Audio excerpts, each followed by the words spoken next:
Welcome back, ladies and gentlemen, and now we're joined over the phone by Dr. Mohammed Abdul Halim, the political analyst. Dr. Abdul Halim, good evening, sir. Good evening, sir. Doctor, now, we've been talking about the achievements of the Egyptian armed forces during the October War victory, but what happened as well after, as a result of this victory, was the Egyptian armed forces became a force to be reckoned with, and it sort of established the Egyptian army as a mighty force, not just among the Arab world, but also around the African continent in general, that we're still enjoying up until now. Everybody knows that the Egyptian army is a force and a might to be reckoned with. How did that happen? How were we able to sustain this sort of status of the Egyptian military for 49 years up until now? Dr. Abdul Halim, can you hear me, sir? Yeah, I can hear you, yeah. It seems to be quite, as you might have just mentioned now, it's a sort of a miracle, actually. One of the most possible and glorious achievements that had been done, actually, despite the fact, and despite the lapse of more than 50 years, half of a century, actually. Still, I mean, the 6th of October War battle strikes an exemplary, a very good example, actually, for almost all the European countries and even the Western world, actually, a sort of a permanent and everlasting source of eternal lesson, actually, that is to be taught here, there, and everywhere, teaching methodology, teaching the armies as much as, modern machineries and modern technological aspects, the ways and means, through with the will of success and the will of a victorious battle, how it could be interpreted, actually, even in modern terms.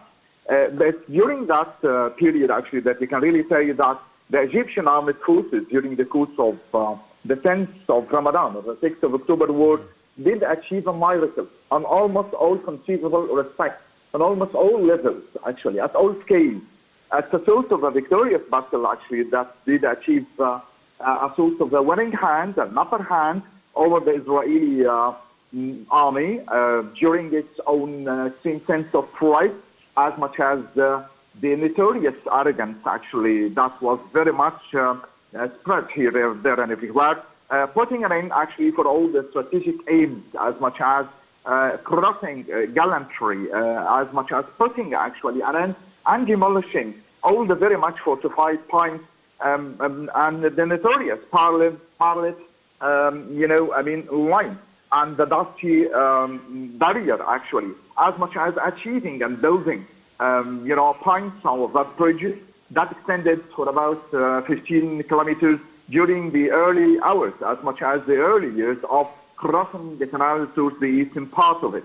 It was, at almost all the scales, a sense of pride for almost all the Egyptians, for generations to come, actually. Not only during the course of the past, but actually during the future generation. It's one of the ethics, actually, one of the permanent lessons, one of the everlasting achievements, actually, that never dies by lapse of time. One of the perpetual songs, actually, that could be sung here, there, and everywhere, representing, celebrating, underlining the greatness of the Egyptian soldier, the courageousness of the armed forces, as much as that strong will and the sense of achieving the loyalty. So it's a sort of a land that turns out to be very much loyal to almost all the Egyptian citizens.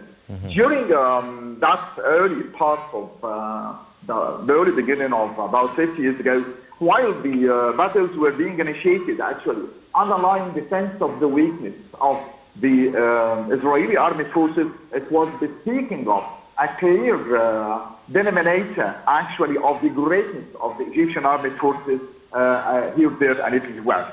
Particularly when we do remember, actually, that after the setback of 1967, restoring the greatness and the consciousness and the respectability, the dignity for the Egyptian people, as much as, compensating for the great sense of loss and the rehabilitation and the re-editing and re-establishing of its own army again, initiating a sense of a war that was taxed almost its own enemy, the Israeli enemy, exploiting and draining it to its own final result.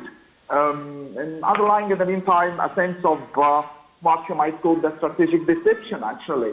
Something that is very much widely known by the Egyptian armed forces at that early stage, and striking a very good strategic lesson, actually, to be taught for almost all the armies of the world, achieving victory.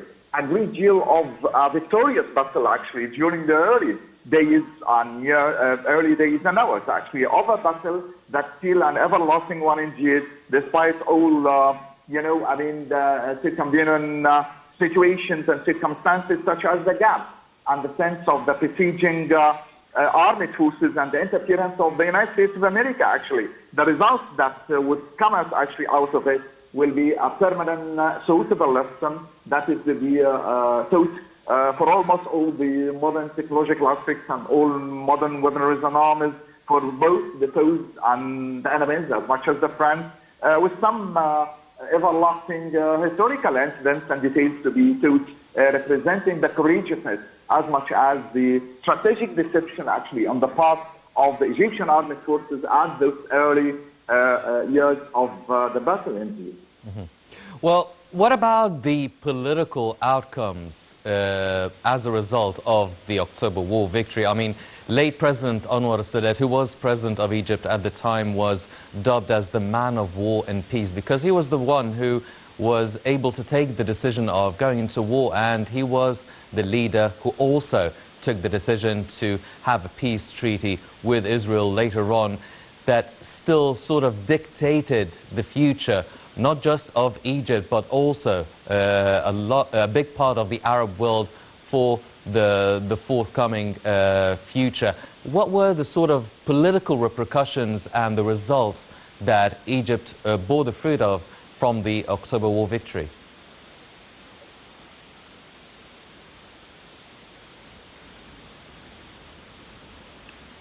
Yeah, indeed.